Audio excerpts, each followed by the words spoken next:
let's say I want to register the score here for Bob Jones.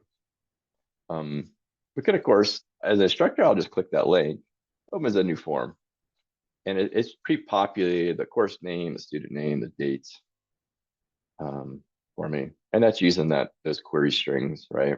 We've seen that before, and we give it a score. So we'll give them 10. Right? And we can say Bob did very well. Okay, submit.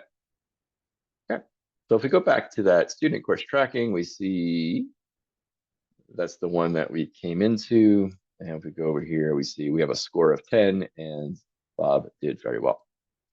So this allowed us to update this row here with a form. But of course, we had to do that through using another sheet. And we call it instructor data entry. And we see that here. So this is what that form I just filled out to input the score looks like. So some of this is duplicated. It's more for reference. Some things we don't really care about in this sheet, like course ID, doesn't really matter. But you can see here's that score, and there is the instructor comments. Bob did very well. Okay.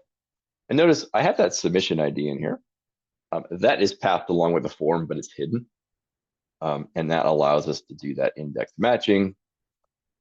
From here, if we look at the score formula here, we're going to look and see. We're looking at that instructor data entry. That's this sheet here. And we're pulling in the score and we're matching the submission ID. So that's why we do that. And the instructor comments is the same thing. We're just pulling in the comments instead of the score.